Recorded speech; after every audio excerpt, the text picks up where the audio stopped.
नमस्कार दोस्तों, मैं राजवीर परमार फिर से आपका अपने इस YouTube चैनल पर स्वागत करता हूं। और हम लोग क्षेत्रफल के प्रश्नों को हल कर रहे थे और इस वीडियो में हम लोग देखेंगे त्रिज्यखंड के महत्वपूर्ण सवालों को। त्रिज्यखंड के महत्वपूर्ण सवाल। त्रिज्यखंड मतलब एरिया ऑफ सेक्टर। तो पहले तो ये पता होना चाहिए कि त्रिज्यखंड है क्या, है ना। त्रिज्यखंड क्या होता है? तो देखिए, जैसे सर्किल आप लोगों ने पढ़ा, सर्किल। तो सर्किल में देखिए, जैसे रेडियस है, 2 रेडियस। तो 2 रेडियस से जो घिरा जो क्षेत्र है, ये जो स्पेस है, ये जो शेडेड पोर्शन है, इसको त्रिज्यखंड बोलते हैं। त्रिज्यखंड ये इस स्पेस को। तो ये कोई ना कोई एंगल होगा, तो ये थीटा है। तो ये क्षेत्रफल कैसे निकलता है? एरिया ऑफ सेक्टर, त्रिज्यखंड का क्षेत्रफल। तो θ/360 इंटू पाई आर स्क्वायर से, ठीक है। तो इस सेक्टर का एरिया निकल आता है कि ये जगह कितनी है। थीटा क्या है? ये angle upon 360 into pi R square से, ठीक है ना। चलिए, दूसरी बात देखिए, इसमें क्या देना है। ये आर्क है, परिधि AB, मतलब परिधि की कोई लंबाई। ये तो पूरी परिधि थी, ये सरकमफ्रेंस, उसका कोई हिस्सा, इतना हिस्सा ले लिया, तो ये क्या है? आर्क है, चाप है। और चाप की लंबाई कैसे निकालते हैं? AB क्या है? चाप है। θ/180 into pi R. θ/180 into pi R. θ/180 into pi R से क्या निकल आता है? AB, आर्क की लंबाई, चाप की लंबाई निकल आती है। क्लियर हो गई बात? चलिए, परिधि का कोई हिस्सा क्या कहलाता है? चाप कहलाता है। अब देखिए, इससे संबंधित कुछ महत्वपूर्ण प्रश्नों को हम लोग हल कर लेते हैं। और वो महत्वपूर्ण प्रश्न हैं, पहला प्रश्न आप लोग नोट करें। पहला प्रश्न है, एक 60 मीटर इंटू 30 मीटर आयताकार खेत के एक कोने में 60 मीटर इंटू 30 मीटर आयताकार खेत के एक कोने में 16 मीटर लंबी रस्सी से एक गधा बंधा हुआ है। 16 मीटर लंबी रस्सी से एक गधा बंधा हुआ है। खेत का वह क्षेत्रफल जिसकी घास वह चर सकता है लगभग कितना होगा? ठीक है। चलिए, देखिए, एक आयताकार क्षेत्र है, आयताकार खेत है, जिसकी माप कितनी दी है? 60/30, मतलब 60 मीटर लंबाई है और 30 मीटर चौड़ाई है। ये है आयताकार क्षेत्र। इसके अंदर एक कोने पर, मान के चलिए यहाँ पर एक गधा बंधा हुआ है और वो है 16 मीटर लंबी रस्सी से, 16 मीटर लंबी रस्सी से ये बंधा हुआ है, ठीक है। ये 16 मीटर लंबी रस्सी हो गई। तो देखिए, वो कहाँ कहाँ घास चर सकता है। देखिए, यहाँ तक जाएगा और यहाँ तक जाएगा, ठीक है। इतनी ही घास चर सकता है। तो बताइए, ये क्या बन गया? एक त्रिज्यखंड बन गया। और ये 16 मीटर है, ये भी 16 मीटर है और ये भी 16 मीटर। तो यहाँ रेडियस क्या हो जाएगी? 16 मीटर। और थीटा कितना हो जाएगा? चूँकि आयत है, आयत के कोने पर बना हुआ है, तो आयत का कोना कितना होता है? 90। थीटा कितना आ गया? 90। अब ये जगह निकालनी है ना, एरिया ऑफ सेक्टर। ये इस त्रिज्यखंड का क्षेत्रफल निकालना है, ठीक है। क्योंकि देखो, इसको अगर यहाँ दीवार नहीं होती तो वो पूरा ऐसे में घास चर लेता, तो ये क्या बन जाता? एक सर्किल। लेकिन दीवार थी, तो इसकी वजह से ये क्या बन गया? त्रिज्यखंड बन गया। तो इस त्रिज्यखंड का क्षेत्रफल क्या होगा? एरिया θ/360 इंटू पाई और आर स्क्वायर। आर क्या होगा? 16 इंटू 16, ठीक है। इसको आप हल करोगे तो अप्रॉक्स में 201 वर्ग मीटर ये आंसर निकलेगा, ठीक है ना। तो इस त्रिज्यखंड का क्षेत्रफल क्या हो गया? 201। इतनी घास वो चर सकता है। क्लियर हो गई बात?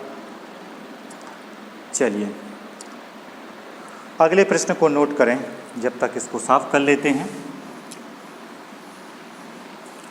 नोट करिए, अगला प्रश्न है, एक रस्सी जिससे एक बछड़ा बंधा हुआ है, एक रस्सी जिससे एक बछड़ा बंधा हुआ है 12 मीटर से बढ़ाकर 23 मीटर कर दी गई। 12 मीटर से बढ़ाकर 23 मीटर कर दी गई। अतिरिक्त कितने घास युक्त क्षेत्र को यह चर सकेगा?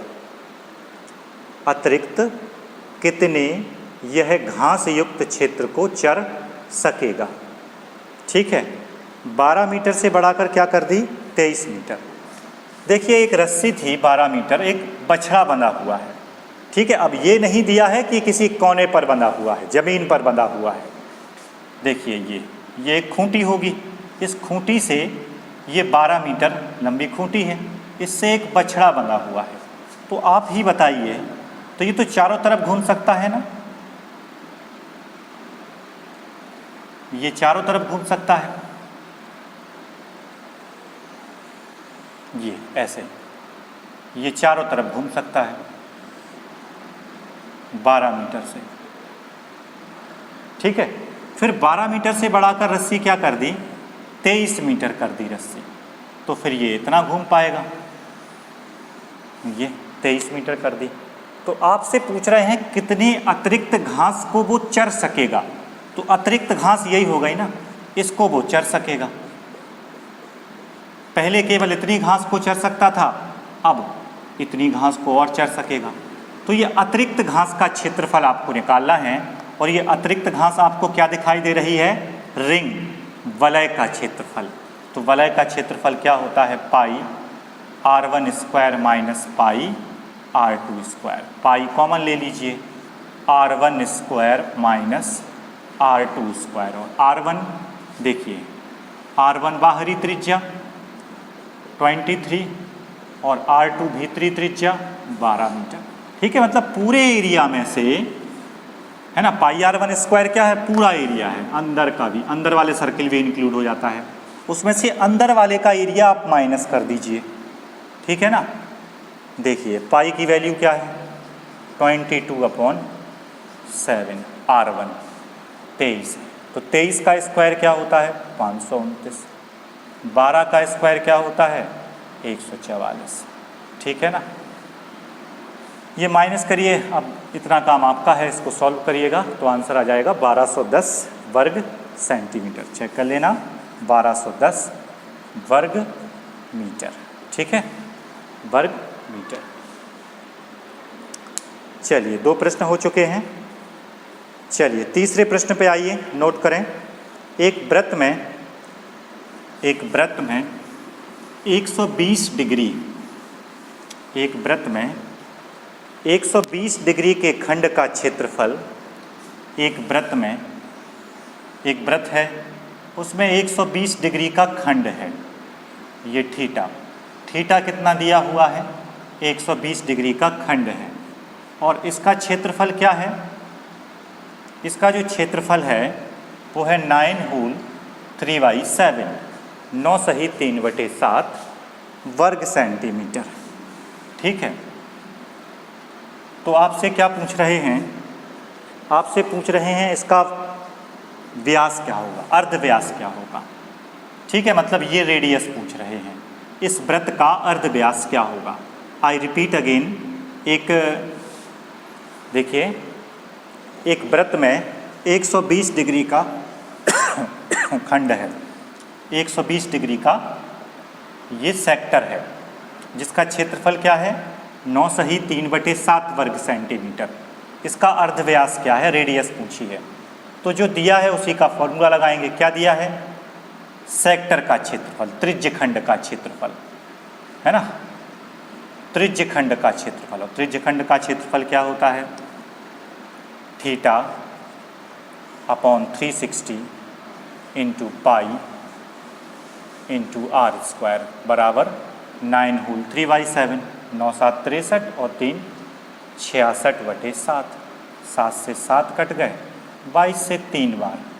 ठीक है ना, 120 से ये 3 बार, ये क्या बचा? r स्क्वायर अपॉन 3 बराबर 3, तो क्या हो जाएगा? r स्क्वायर बराबर 9, 3 3 9, तो r बराबर √9 मतलब 3। क्लियर हो गई बात। r बराबर 3 आ गया, ये त्रिज्या कितनी आ गई, 3 आ गई, मतलब अर्ध व्यास। क्लियर हो गया। चलिए 3 सवाल हो चुके हैं, अगले सवाल पर आएं।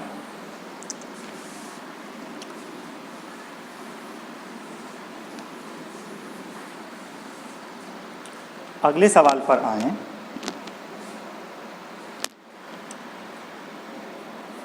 देखिए एक डायग्राम मैं आपके सामने बनाता हूं, इसको आप लोगों को बनाना है, ठीक है ना।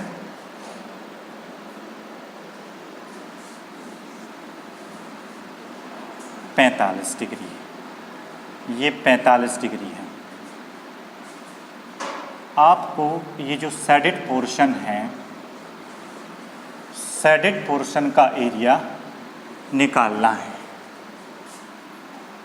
और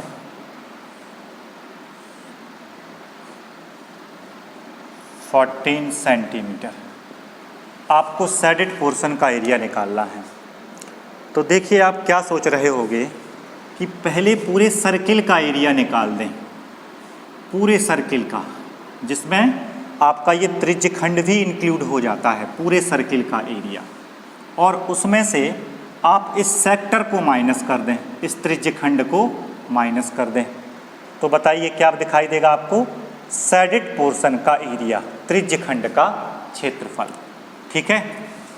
तो कैसे निकलेगा, पहले पूरे सर्किल का एरिया πr², उसमें से है ना त्रिज्य खंड का क्षेत्रफल, सेक्टर का area, area of sector, area of sector minus कर देंगे।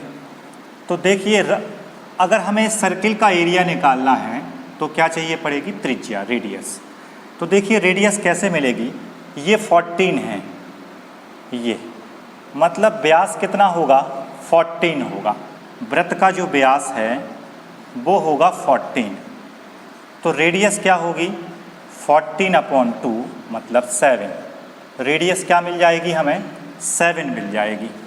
तो पाई की वैल्यू 22/7 और r 7 × 7 πr², ठीक है ना।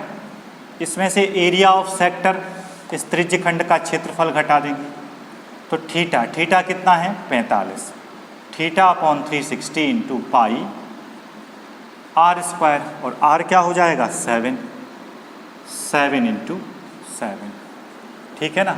7 से 7 ये कैंसिल, 7 दूनी 14, 7 दूनी 14, 154, और ये भी 7 से कट जाएंगे, और ये 45 से 15 3 45, 9 से काट दीजिए, 9 पन्ना 45, 9 चौके 36,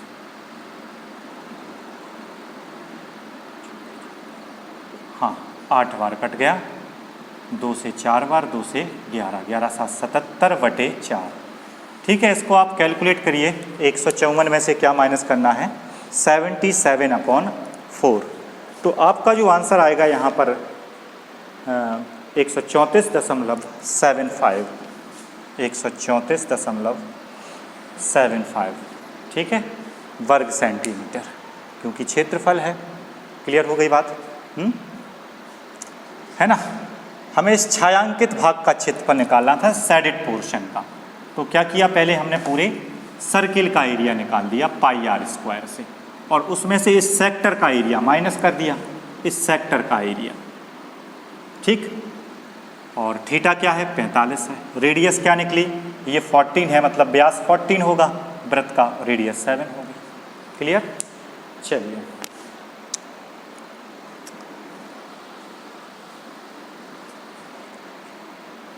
चलिए अगले सवाल पे आते हैं।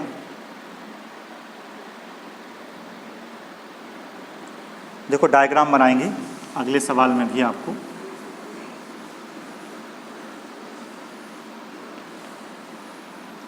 बड़ा ही अच्छा प्रश्न है।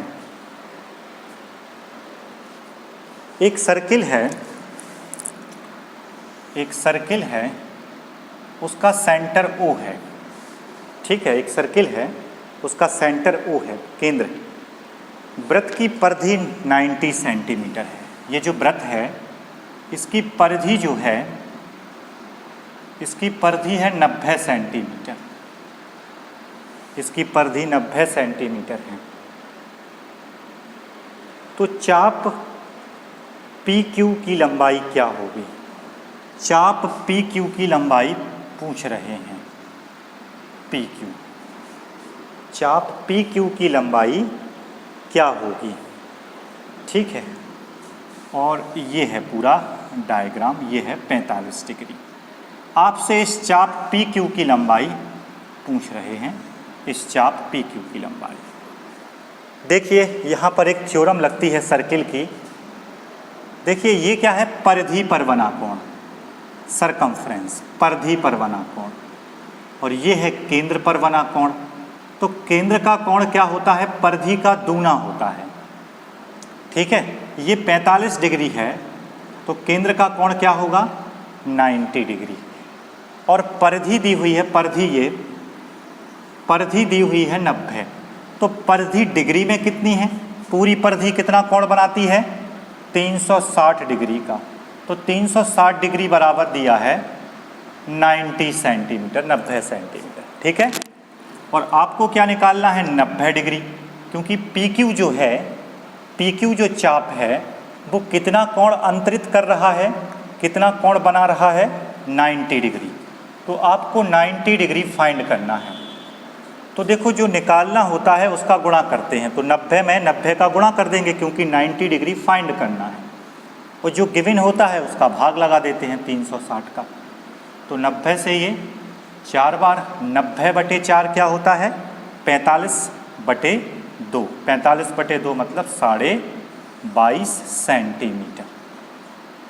क्लियर हो गई बात? तो इस PQ की लंबाई क्या होगी? 22.5 सेंटीमीटर। ठीक है, ये कुछ सेक्टर से संबंधित सवाल थे, मतलब त्रिज्यखंड से संबंधित सवाल थे। ठीक है, अगले वीडियो में और महत्वपूर्ण प्रश्न हम लोग सॉल्व करेंगे।